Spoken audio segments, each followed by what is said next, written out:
बाकी ये 339 रन भारत के बन चुके हैं 6 विकेट के नुकसान पे। इसमें बहुत बड़ा श्रेय उस 195 रनों की साझेदारी का जो कि जडेजा और अश्विन के बीच देखने को मिली। लेकिन बड़ी कहानियां आप इस तरफ देख सकते हैं आप, अश्विन का शतक सबसे बड़ी कहानी, उसके अलावा जो परफॉर्मेंस रही पेस बॉलर्स की, और ऑफ कोर्स यशस्वी जायसवाल और रविंद्र जडेजा की हाफ सेंचुरी। सब पे बात करेंगे हमारे इनसाइडर्स के साथ। ANA Ajay Jadeja and birthday boy Aakash, सिर्फ 5वीं बार बोल रहा हूं, कमाल कर दिया माय गॉड। मैंने कहा जो भरपाई करनी पड़ती है तो ऐसे की जाती है, जब 144 पे टीम आती है तो फिर ये परफॉर्मेंस जो है वो जरूरी हो जाती है, तो रीइंफोर्स करना पड़ेगा। बट अब रीइंफोर्स नहीं कर सकते। क्या वैल्यू है आर अश्विन की और रविंद्र जडेजा की जब टीम के 6 विकेट गिर जाए 144 पे, फिर आती है उस तरह की परफॉर्मेंस। इनवैल्यूएबल है। जैसे आपने कहा कि वो सिचुएशन थी, आप उसमें अगर ऐड कर दे तो एक नया सीजन शुरू हो रहा है, नए कोच का दौर शुरू हो रहा है। आप 2 महीना बहुत टाइम के बाद भारतीय क्रिकेट रुकी हुई थी, तो अगर रीस्टार्ट कर रहे हैं तो बहुत चीज़ें इस पे निर्भर थी कि ये पहला दिन था कि कहाँ जाएगी गाड़ी। तो आई थिंक गाड़ी, एक अच्छी टीम या अच्छा प्लेयर क्या होता है, खराब टाइम तो सबके ऊपर आता है या वक्त ऐसा आता है, लेकिन उससे उभरना वाला जो होता है वही असली खिलाड़ी होता है। तो वही उसी तरह टीम के लिए भी वही होता है कि अगर आप दब गए, खराब दिन हो गया है या ऑपोजिशन अच्छा खेल गई है, आप तकलीफ में हैं, उसके बावजूद आप निकल के आए हैं, तो इसका इम्पैक्ट एक बहुत बड़ा इम्पैक्ट है। सिर्फ इस मैच के लिए नहीं, मैं मानता हूँ शायद ये पूरी सीरीज या पूरा सीजन है ना, वो इन्होंने आज पलट दिया है। तो भाई संकट में टीम थी और संकट मोचक की आवश्यकता थी, और संकट मोचक आ गए चेन्नई के लोकल बॉय के रूप में, और इसीलिए वही हमारे प्लेयर ऑफ द सेशन।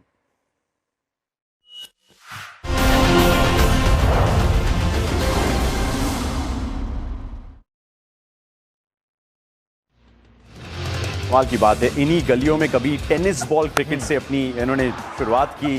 वो कैरम बॉल, वो सुडोकू बॉल या जो भी उसे कहते हैं, वो आम बॉल, सब यहीं पे इन्होंने अपने आमरी में शामिल किया है। लेकिन बल्ले से जो जलवा दिखाया है, इसकी आदत भी चेन्नई की क्राउड को है। और मतलब हमें एक बार बहुत आदत हो गई थी कि बहुत रन्स बनाते थे लगातार, फिर थोड़ा सा बैटिंग फॉर्म में डिक्लाइन था, बैटिंग ऑर्डर में थोड़ा डिमोशन भी था, पर इनका खेलने का जो तरीका है, बड़े सॉलिड प्लेयर हैं, बड़े ऑर्गेनाइज प्लेयर हैं, और इस वजह से वो जो दबाव को सोखने की भी जो क्षमता रहती है, वो इट इज़ मतलब देयर इन द फाउंडेशन, कि खेल उस तरीके से इन्होंने हमेशा खेला है। और आज तो जो बैटिंग कर रहे थे, एक और बात भी है कि बाकी लोग तो फिर भी चलिए अभी वर्ल्ड कप खेले थे, उसके बाद कोई T20 कोई वनडे खेल के आता है, ये तो कहाँ खेले थे, इंग्लैंड के खिलाफ खेले थे आखिरी अंतर्राष्ट्रीय मुकाबला, उसके बाद से कोई और फॉर्मेट तो खेलते ही नहीं ना। थोड़ा IPL खेले, वहाँ पे बैटिंग आती नहीं है, तो यहाँ पे आप इतने समय के बाद कंपेटिटिव क्रिकेट में बैटिंग करने का आपको मौका मिल रहा है, और वहाँ पे जिस तरीके से खेलें, गेंद को अपने पास आने देते हैं, बैक फुट पे वो सारे शॉट्स उनके पास उपलब्ध हैं, पैरों पे तो खैर ये मुझे बार बार VVS लक्ष्मण की थोड़ी याद दिलाते हैं,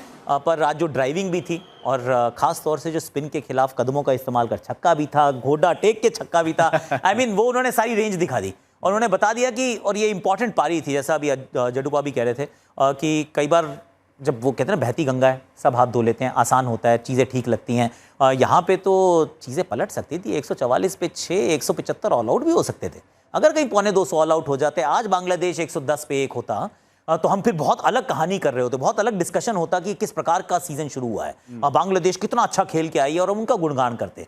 लेकिन अब shoe is in the other foot, और उसका कर्टसी ऑनेस्टली जिस तरीके से वो खेले, जड्डू आउटस्टैंडिंग, पर अश्विन को आज क्रेडिट थोड़ा ज़्यादा जाएगा। हम अक्सर सिलेक्शन हेडेक्स की बात करते हैं और कहते हैं कि नंबर 10 और 11 में अक्सर लड़ाई चलती है कि कौन ऊपर आना चाहिए, कौन नंबर 10 है, कौन नंबर 11। नंबर 8 की एक अच्छी लड़ाई चल रही है यहाँ पे। जडेजा पहले आते हैं, जब 144 पे 5वां विकेट यशस्वी जायसवाल का गिरता है, फिर KL राहुल का विकेट गिरता है उसी स्कोर पे, तो अश्विन आते हैं, लेकिन ये वो कर पाते हैं। सबसे ज्यादा टेस्ट शतक नंबर 8 या उससे नीचे वाले बैटर्स की हम बात करें, डैनियल विटोरी, और उसके बाद अब रविचंद्रन अश्विन थोड़े अकेले पड़ गए वहाँ पे, क्योंकि कामरान अकमल और जेसन होल्डर से थोड़ा सा आगे चले गए। और ये मेंटालिटी की बात गौतम गंभीर ने भी की थी, जब चर्चा की थी जियो सिनेमा पे, कि वो चाहते हैं कि जो उनके मैच विनर्स हैं वो थोड़ा सा यंगस्टर्स को भी गाइड करें कि मुश्किल स्थिति में कैसे रिस्पॉन्सिबिलिटी ली जाती है। और जैसे आकाश ने टेक्निकली थोड़ा सा एनालाइज किया, वहां पे एक काउंटर अटैकिंग पारी जिससे आया उनका सबसे तेज शतक उनके करियर का। आई थिंक जो गौतम गंभीर चाहते हैं, जो एक होता है बात करके आप किसी को एक्सप्लेन कर सकते हैं, इस सिचुएशन में ये करना, इस सिचुएशन में वो करना। इन्होंने जो आज करके दिखाया वो खुद करके दिखाया, क्योंकि है तो गेंदबाजी के लिए ही टीम में, लेकिन जब मुश्किल स्थिति में आई तो अप्रोच, आई थिंक जो कहते हैं ना कि हम कैसे खेलना चाहते हैं, एक टीम होती है, वो उसका पता एक्चुअली तब चलता है जब आप तकलीफ में होते हैं। जब आपका अच्छा चल रहा है, ओपनर्स ने ही रन बनाए हुए हैं, तो आप खेल सकते हैं वो पॉजिटिवली। लेकिन इस सिचुएशन में 144 पे जब 6 आउट है, उस स्टेज पे भी जो फ्रीडम से खेले हैं, आई थिंक वो दर्शाता है कि किस तरह से भारतीय टीम अब जो हम सुनते हैं, चाहे वो कप्तान रोहित शर्मा से हो, अब गौतम गंभीर से भी हमने ये सुना है कि हम एग्रेसिवली ही खेलना चाहते हैं। एग्रेसिव का मतलब वो नहीं जो वो दूसरे बॉल की आपने उनसे सवाल किया था, वो नाम एक है कि सिर्फ बोलने के लिए, ये है असली में जो आपने दिखाया है कि जब तकलीफ होगी तो भी हम इस अंदाज से खेलना चाहते हैं। और इससे बेहतर कोई लेसन नहीं हो सकता जूनियर के लिए। 2 सीनियर खिलाड़ी, क्योंकि रविंद्र भी कम सीनियर नहीं है, वो भी उतने सालों से ही हैं, 35 साल के बेचारे। नहीं, भागते हुए नहीं लगते 35 के, भागते हुए वो 22 के लगते हैं। लेकिन उनका जो अनुभव, दोनों अनुभवी खिलाड़ी ने अब जब आपको दिखाया है कि ऐसी स्टेज जब भी आए हम इस तरह से खेलना चाहते हैं, इससे बड़ा स्टेटमेंट नहीं हो सकता। और मेरे लिए मैं जैसे मैंने कहा, मैं मानता हूं कि ये सीजन बड़ा इंटरेस्टिंग होने वाला है, क्योंकि काफ़ी कॉम्बिनेशन चेंज हुए हैं। और वो जब शुरुआत होती है वहाँ पे डाउट्स हो सकते हैं, लेकिन वो जो डाउट्स हैं आज शायद क्लियर हो जाएंगे। सारे डाउट्स चले गए बांग्लादेश की तरफ। वो जो फुट की बात की ना, फुट, वो जो जूता था, वो जूते, जिस जूते में आपको नहीं जाना था या आप बैठे हुए थे, आपने बांग्लादेश को प्यार से बुलाया, यार एक बात सुनी, इस पे जरा पैर रख के देख कैसा लगता है। तो उस जूते में वो घुस गए, आप निकल लिए, अब ये तलवार लेके अब निकल पड़े, अब याद नहीं आएंगे। और कमाल की बात है ना, बांग्लादेश भी 26 पे 6 थे और फिर वो काउंटर अटैकिंग साझेदारी उनकी आई थी। उस पर मैं थोड़ी सी देर में आऊंगा, लेकिन आर अश्विन, जैसे मैंने आकाश को हैप्पी बर्थडे कई बार विश किया, एक बार फिर से आपको याद दिला देता हूं, ये उनके करियर का सबसे तेज शतक है। 6 शतक अभी तक लगा चुके हैं वो टेस्ट क्रिकेट में। And there you go, that's the confirmation of that. 108 गेंदें, सेकंड फास्टेस्ट 50 थी, उसे फास्टेस्ट 100 में अपने करियर की कन्वर्ट किया। और सिर्फ द ग्रेट सचिन तेंदुलकर के बाद दूसरे ऐसे भारतीय खिलाड़ी हैं जिन्होंने बैक टू बैक 100s अपने इस होम स्टेडियम यानी कि एमए चिदम्बरम स्टेडियम में लगाए। But just on that partnership again Aakash, क्योंकि हम अश्विन का 100 सेलिब्रेट कर रहे हैं, लेकिन क्वाइटली 86 पे रविंद्र जडेजा भी पहुंच चुके हैं। 4 शतक उनके भी हैं, ट्रिपल 100s उनके भी हैं फर्स्ट क्लास क्रिकेट में। वो जो वैल्यू है, जो दोनों एक साथ लेके आते हैं, एक दूसरे को कॉम्प्लीमेंट करते हैं, और अगर एक तरफ से अटैक हो रहा था तो दूसरी तरफ से भी बॉलर्स को कोई रिस्पाइट दी नहीं। और इसीलिए, वरना तो क्रिकेट कहते हैं हम टीम गेम है थोड़े ना, आपको अकेले ही तो बैटिंग करनी होती है, अकेले बॉलिंग करनी होती है, लेकिन जब साथ में 2 खेलते हैं तो साझेदारी बनती है, and that takes you so far. और सिमिलरली बॉलर के लिए भी, आप 2 एंड से बॉलिंग होती है पर साथ में मिलके करना होता है, इवन दो आप काम अकेले कर रहे हो। तो आप अपनी 6 बॉलों का ध्यान रखते हो, आप अपनी गेंद का ध्यान रखते हो जो आपने खेलनी है, पर उसके लिए आप कितनी देर तक वहां रहते हैं, आपकी अप्रोच क्या रहती है, वो बहुत बड़ी डिटर्मिन होती है कि दूसरे एंड पे क्या हो रहा है। और दूसरे एंड पे विकेट गिर जाती है, आज अश्विन अकेले रह जाते हैं, और फिर हम कहते हैं बहुत अच्छा खेल रहे थे, पर 37 ही बना पाए, मे भी ज्यादा बनाते। रविंद्र जडेजा जिस तरीके से खेल रहे हैं, और उनके खेल में रेंज है उनकी खेल की, और जिसकी फाउंडेशन मेरे हिसाब से खेलने का स्किल जो था वो हमेशा से था, क्योंकि started as a very good batter, लेकिन बिलीफ था, वो एक चीज़ थी जो थोड़े टाइम तक मिसिंग थी। अब जब से वो आ गया है तो फिर आप इनको इंग्लैंड में खिला लो, आप इनको चेन्नई में खिला लो, वो उसी तरीके से बैटिंग करते हैं बहुत कॉन्फिडेंस के साथ। और ये जो साझेदारी है ये बता रही है कि वो नंबर 7-8 वाला जब इकट्ठा हो और इतने रन बना दे, तो फिर आप कैसी भी सिचुएशन में हो, से आप 150 पे 6 हो तो यहाँ पहुँच जाते हो, और कहीं अगर 300 पे 6 पे आप ये मिले तो आप मैच ही खत्म कर जाते हो। तो अगर इतनी बैटिंग में डेप्थ हो आपके पास, तो फिर टेस्ट मैचेस बदलने की काबिलियत वो इस साझेदारी में डेफिनेटली है। वन जडेजा टू अनदर, एक और कमाल की पारी। और आई थिंक जो आपने बात की, दोनों ने खेला आज रविचंद्रन अश्विन को हम खूब गुणगान गा रहे हैं, लेकिन स्टेबिलिटी जो है शायद वो रविंद्र ज़्यादा देते हैं इस टीम को। और सिर्फ इस इनिंग की बात नहीं कर रहा मैं, पिछले कुछ सालों में अगर आप देखें, रविचंद्रन अश्विन के पास भी वही बल्लेबाजी की स्किल्स है, बट वो थोड़े फ्लैम्बॉयंटली खेलते हैं, वो थोड़ा इसीलिए एवरेजेस में भी आपको नजर आते हैं over a period of time. आज जो उनसे चाहिए था, अगर आपने आगे भेजा है तो उसका काम भी तो है ना, उतना रिस्पॉन्सिबली खेले। और रविचंद्रन अश्विन क्योंकि पीछे आए तो वो गुस्सा उनका भी जायज़ था, वो गुस्से में स्टार्ट किया। लेकिन जो आकाश ने बात की, अल्टीमेटली वो एक पार्टनरशिप होती है। एक मोमेंट आया था जब उन्होंने निकल के शॉट मारा, तो हमको देखने को मिला यहाँ पे स्क्रीन पे, जो ऐसे करके जब आपका पार्टनर जब वो रिएक्शन देता है ना, उससे आपको अप्रूवल मिलती है। क्योंकि कई बार आप चांस लेते हैं कोई शॉट मारते हुए हो या डिफेंस, जो भी आपके मन में चल रहा है, जब आपका पार्टनर साथ में खेल रहा है और वो ऐसे कर देना, तो उसी से बड़ा फर्क पड़ जाता है। तो आई थिंक रविंद्र का जो रन बनाए वो तो बनाए ही है, वो बाकी कल बना लेंगे, उसमें कोई दिक्कत नहीं है। आज वो आगे निकल गए, एक दिन पर दिन वो बेहतर होते चले गए। और जो बिलीफ की बात की, आई थिंक जब से वो बिलीफ आई है, चाहे वो 2 साल के, इनकी बैटिंग एवरेज जो है वो आपके जो टॉप ऑर्डर बैट्समैन है कहीं जो खेल रहे हैं उनसे भी बेहतर है। और खासकर इस दौर में देखेंगे तो बहुत आगे गए, तो उन्होंने जो स्टेबिलिटी दी है इस टीम को वो आज है। लेकिन आज तो देखने का मज़ा तो वैसे अश्विन को आया, ये तो मैं भी कहूँगा। बेशक मैं भी जाडेजा हूँ लेकिन आज तो मानना पड़ेगा, आज तो भाई चेन्नई का जो लड़का था ना उसने कमाल कर दी। ऐसा नहीं है इन्होंने कोई कमी रखी है, लेकिन किसी दिन किसी का बर्थडे होता है उसको आप विश करते हैं, उस तरह से अश्विन को आज विश करते हैं। स्पीकिंग ऑफ विच, ये लेफ्ट राइट कॉम्बिनेशन भी तो है ये इन दोनों का, ये कितना तकलीफ का सबब है। मैं देख रहा था 50 ओवर पेस के, 30 ओवर स्पिन के, लगातार बॉलिंग चेंजेस देखने को मिले जब इनका बल्ला चलने लगा, दोनों का बल्ला जब चलने लगा।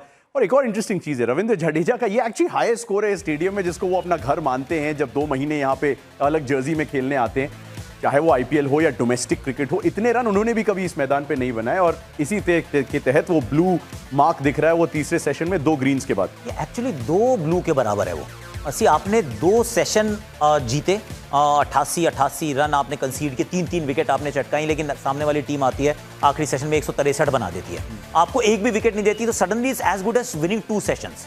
तो वो वाला काम इन दोनों ने मिलकर किया है। और लेफ्ट राइट का फायदा ये होता है कि शाकिब अल हसन तो गेम से ही बाहर थे, जब तक लेफ्ट हैंडर रहे हैं कप्तान ने पूरी कोशिश की कि बॉलिंग ही मत कराओ, क्योंकि लेफ्टी के सामने ना इनकी आज दाल नहीं गलेगी, क्योंकि पिच में उतनी मदद नहीं है। और वो प्रूव भी करके दिया, जब बैटर आए इनके सामने उन्होंने ठीक ठाक बाजुएं खोली हैं उनके गेंद डालते ही। और लेफ्ट राइट से फिर वो नाहिद को अगर आप देखेंगे, वो भी जो युवा गेंदबाज हैं, उनको टाइम लगता है। हमने हसन महमूद की कितनी बात की, कितनी अच्छी गेंदबाजी की उन्होंने भी डाउन द लेग जो है वो 2 वाइड के चौके डाले हैं, क्योंकि लेफ्टी आ गया था, राइटी को डाल रहे थे, जैसे ही लेफ्टी आया वो एक गेंद उधर चली गई। तो वो डिसिप्लिन जो चाहिए होता है वो एक्सपीरियंस से आता है कि आप कितनी क्रिकेट खेलते हैं, जिसमें left hand right hand combination मिलता है, दोनों अलग अलग तरीके से खेल रहे होते हैं, फिर आप कैसे उसको अप्रोच करते हैं और फील्ड प्लेसमेंट्स कैसे करते हैं। 10 ओवर शॉट हैं आज। इसका एक कारण ये भी होता है क्योंकि जब बार बार चेंज करना पड़ता है ना, तो नजमत हुसैन शांटो जो हैं वो भी युवा कप्तान है, उतनी कप्तानी का बड़ा रेपर्टोयर नहीं है, तो उनको भी टाइम ज़्यादा लगता है समझने में भाई किसको लाऊं, कब लाऊं। एंड में आके तो वेल्स बी वेरी ऑनेस्ट, जब दोनों तरफ से उन्होंने स्पिन लगाई ना, मैंने कहा हो गया इनका। तो इन्होंने एक्चुअली में सरेंडर कर दिया कि अब हम सोच ही नहीं रहे, सोच खत्म, मैकेनिकली चलते हैं, ये 2 बॉलर हैं, बॉल डाल लो, कल आएंगे, आज का मैच खत्म हो गया, जबकि मैच में अभी भी आधा घंटा बचा था। सो दैट टेल्स यू कि फर्क पड़ता है अगर ऐसा आप खेलिए तो। शांतु साहब की आपने बात की जो कि ऑपोजिशन के कैप्टन है, उन्हें भी लगा होगा कि मोमिनुल भाई और शाकिब भाई ने बताया होगा कि इंडिया में ट्रैवल करना कितना मुश्किल होता है। पहले 2 सेशन में उन्हें लगा होगा इतना मुश्किल भी नहीं है अगर आपके पेस गेंदबाज अच्छी लेंथ अच्छी लाइन पे बॉल करें और कंडीशंस आपको फेवर करें। और वही कहानी रही उन 2 सेशंस की जिसमें हमने वो ग्रीन बैंड्स देखे, क्योंकि दोनों बांग्लादेश के नाम रहे। सिमिलर स्टोरी 88 फॉर 3 इंडिया पहले सेशन में, 88 फॉर 3 इंडिया दूसरे सेशन में भी, क्योंकि इस तरह की गेंदबाजी हसन महमूद एंड कंपनी कर रहे थे। नहीं, पहले 2 सेशन मानना पड़ेगा, क्योंकि इस तरह से चला। पहला सेशन खासकर मैं मानता हूँ कि शायद बेहतर बोला। सेकंड सेशन में देखे तो शायद ऋषभ पंत ने एक थोड़ा सा ये देखिए, इसमें मतलब आप कह सकते हैं कि इसमें बल्लेबाज का थोड़ा ज़्यादा योगदान था विकेट गिरने में, ये थोड़ा सा सरप्राइजिंग था। इस पर हमारी बहुत चर्चा भी हुई, क्योंकि एक सेट बल्लेबाज से आप उम्मीद नहीं करते। और फिर यहाँ तो मैं कहूँगा सेकंड सेशन में शायद उतनी अच्छी गेंदबाजी नहीं जो फर्स्ट सेशन में। शुरुआत जो थी, नेक्स्ट सेशन थोड़ा उससे हल्का पड़ा, और थर्ड सेशन में तो बिल्कुल ही निकल गए। थर्ड सेशन में सिर्फ एक ही डिफर करूंगा, लास्ट ओवर उन्होंने सोचा किसी को एक कराई, कराई आखिरी में। लास्ट सेशन समझ ही नहीं आया कि, क्योंकि और मैं उनकी गलती नहीं है, जैसे उन्होंने कहा कि एक युवा कप्तान है, आप कई चीज़ें सोच के आते हैं, क्योंकि जो आप सोच के आए थे विराट कोहली को, रोहित शर्मा को कहाँ डालेंगे, ऋषभ पंत को कहाँ डालेंगे, वो सब कल रात को मीटिंग में जो आजकल इतनी प्लानिंग होती है वो वहीं तक रही होगी। ये प्लानिंग नहीं रही होगी कभी कि यार अश्विन अगर करने लगे तो क्या करेंगे। मतलब कहना आसान होता है हमारे लिए भी यहाँ के, यार ये भी करके आनी चाहिए, तुम टेस्ट क्रिकेट खेल रहे हो, बट रियलिस्टिक ही हो सकती है ना, मीटिंग भी 6 घंटे की नहीं हो सकती। तो अगर इतनी बाहर से जब प्लानिंग होती है उसका असर ये होता है। एडवांटेज आपने सवेरे देखा क्योंकि बड़े डिसिप्लिन लगे, जो प्लान्स हैं वो एग्जीक्यूट हुए, हर चीज़ आपकी तरफ चली। लेकिन जब वो उल्टा चलता है, जैसे जब, क्योंकि इसीलिए ऑन फील्ड कप्तान जो है रोहित शर्मा के, क्यों मतलब मैं तो गुणगान रोहित शर्मा के इसलिए ज़्यादा हमेशा गाता हूँ क्योंकि रोहित शर्मा वो कप्तान है, या महेंद्र सिंह धोनी हुआ करते कि ऑन फील्ड जो ज़रूरत है उस वक्त, जो सिंपल चीज़ है, कोई रॉकेट साइंस नहीं है कप्तानी करनी, बट अब जो रॉकेट साइंस बन गई है उसका ये डिसएडवांटेज होता है जो आज बांग्लादेश ने फेस भी किया है। वो आपने जो विकेट्स देखे उसमें जो पहले 5 विकेट गिरे वो पेस गेंदबाजी का शिकार हुए, उसमें एक छोटा सा सब प्लॉट लेके आया यशस्वी जायसवाल। अब कमाल की पारी थी, उसमें मेहनत भी थी, उसमें मुश्किलात भी आए, उसमें एक तरफ संघर्ष भी था, तो वो 50 पूरा करने का हर्ष भी था। किस तरीके से आप सम अप करेंगे उनकी अडेप्टेबिलिटी को, क्योंकि ऑब्वियसली डिसअपॉइंटमेंट होगा बड़ा 100 ना बनाने का, लेकिन सबक क्या लेके जाएंगे यशस्वी इस पारी से? ये बैटिंग तो अच्छी कर रहे हैं, और बैटिंग इसलिए भी अच्छी कर रहे हैं कि वो जो टेम्परामेंट है वो होता है खेल की, आपकी अंडरस्टैंडिंग कैसी है, दूसरे एंड पे अगर विकेट गिर रही हैं, थोड़ा सा विकेट जो है वो हेल्पिंग है, तो उसमें आप अपनी क्या ऑप्शंस को चूज करते हैं, कितनी देर तक आप वेट कर सकते हैं कि मेरे खाते में जब मेरे पास गेंद गिरेगी तभी मैं रन बनाऊंगा। उन सारे बॉक्सेस को उन्होंने बड़े अच्छे से टिक किया। उन्होंने ये भी रियलाइज किया कि यहाँ पे मैं चांस ले सकता हूँ, ये मेहदी हसन मिराज आए, स्कोरिंग अपॉर्चुनिटी है। उसके बाद let's wait for the full balls, क्योंकि शॉर्ट बॉल पे शायद मुझे उतने रन नहीं मिलेंगे। अमूमन ये करते हैं, तब्दील करते हैं, इनका कन्वर्जन बहुत अच्छा है रेट, पर आज नहीं हुआ है। एक बात जो जड्डूपा ने भी नोटिस की है और हमने भी दिखाई है बार बार कि थोड़ा शॉर्ट बॉल पे वो थोड़ा दिक्कत हुई। वुड ने भी आउट किया या नहीद ने भी आउट किया, थोड़ी सी दिक्कत हो रही थी। पर इस खिलाड़ी के साथ ना आप एक चीज़ ना ऑलमोस्ट मतलब गिवन मान के चलता हूँ मैं तो, कि अगर कोई कमी है तो इस खिलाड़ी ने ना दिन रात एक कर देनी है उस कमी को ठीक करने के लिए। तो जब ऐसा बंदा आपको मिल जाए ना, तो उसके बाद ऑलमोस्ट आपका दिमाग ऑटो पायलट पे होता है कि ये कर लेगा, ये संभाल लेगा। तो Yashasvi is actually heading in the right direction, जिनके पास वो सारे गेम भी मौजूद हैं, गियर बदलना भी चाहते हैं और अपने खेल को समझ भी बहुत अच्छे से रहे हैं। इसीलिए हम कहते हैं ना कि टेस्ट क्रिकेट जो है वो बिल्कुल आपको जिंदगी का एक प्रतिबिंब सा दिखाता है। उसमें मुश्किल वक्त बहुत सारा आया और हमने लंच टाइम स्पेशल में भी बात की थी कि कैसे इस टेस्ट क्रिकेट में आपको स्पिन मिलेगी, आपको सीम मिलेगी और साथ साथ स्विंग मिलेगी और साथ साथ खूब सारी टेस्टिंग मिलेगी।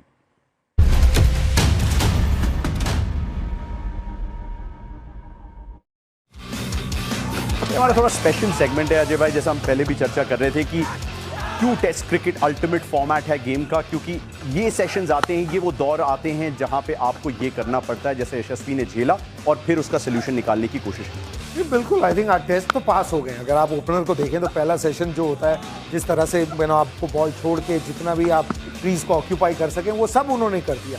सिर्फ जो बाद में आउट हुए वो 2 गेंदे उससे पहले, उसके अलावा बहुत क्लोज भी गेंदें छोड़ी हैं और ये इनका नेचुरल गेम नहीं है अभी तक जो हमने देखा है। तो एक एवोल्यूशन भी आपको नज़र आ रही है। ऐसा नहीं है कि खाली आके मारते ही मारते, हाँ मारते हैं, उनकी शॉट्स हैं, लेकिन जो ज़रूरत थी आज उन्होंने अप्रोच पूरा ही रखा। एक आध गेंद तो कोई भी बीट होगा इस विकेट पे, और इस विकेट पे विराट कोहली हो, रोहित शर्मा हो, जो बड़े बड़े दिग्गज खिलाड़ी हैं वो भी आउट होके चले गए। ये नहीं है कि बड़े आउट हो गए तो आप राइट है, लेकिन जो आपसे अप्रोच देखना चाहता है कोई खिलाड़ी, चाहे कप्तान हो चाहे आपके कोच हो, वो आपने सब दिखाया है। एक इवॉल्विंग प्लेयर होता है ना, वो देखने को मिला, क्योंकि पिछली सीरीज जो थी वो विकेट्स बिल्कुल अलग थी इंग्लैंड के विरुद्ध, उसमें उन्होंने रन बनाए, बड़े रन भी बनाए। इस पिच पे आज की ऑपोजिशन के अगेंस्ट जो ज़रूरत थी वो आज आपको देखने को मिला। हाँ डिसअपॉइंट होंगे जिस तरह से वो आउट हुए, बट उस एक ओवर को मैं छोड़ दूं तो मुझे नहीं लगता कि आज को आप ये कह सकते हैं यार यशस्वी जायसवाल में ना ये कमी नज़र आई। पूरी इनिंग की बात कर, हाँ बीट होते हुए नजर आएंगे, वो एक ओवर क्या हुआ है। अब जैसे दूसरों की हम बात कर रहे थे, कई बार ये भी होता है कि आपकी एक खेलने का अंदाज है लेकिन टीम ने या पार्टनर ने कुछ बोल दिया यार ये नहीं करना, तो उस वक्त भी आप आउट हो जाते हैं क्योंकि आप वो नेचुरल फ्लो में नहीं है। तो वो उसकी वजह क्या है वो मुझे नहीं लगता कि, क्योंकि इस हाइट पे ना मैंने किसी भी बल्लेबाज को दुनिया में नहीं देखा, क्योंकि इनको दोनों बार वुड को भी हमने जो देखा आउट होते हुए, ये हाइट ऐसी है कि बल्लेबाज तो वेट करता है कि यार इस हाइट पे गेंद करता रहे, ना आगे जाना है मुझे ना पीछे जाना है। जो मुश्किल काम है वो इन्होंने सारा आसानी से किया है, तो मुझे इतनी फिक्र नहीं है इनके लिए और मैं इनके साथ हूँ। इस खिलाड़ी की आपको इतनी फिक्र करने की जरूरत नहीं है। जो आदमी इवॉल्व हो रहा है वो एवोल्यूशन में कहीं ना कहीं थोड़ी ब्रेक्स लगती है, तो वो आज सोच लीजिए कि आज एक गलती हो गई जिसको वो बहुत जल्दी पकड़ लेंगे। बिल्कुल, आज वो अर्धशतक जरूर आया यशस्वी जायसवाल का, जिसको हमने काफी सेलिब्रेट किया, लेकिन ये टेस्ट क्रिकेट है और इसलिए इसमें टेस्ट आते रहते हैं और आज आया नाहिद राणा का टेस्ट और वही बना यशस्वी के लिए सबसे बड़ा शोडाउन।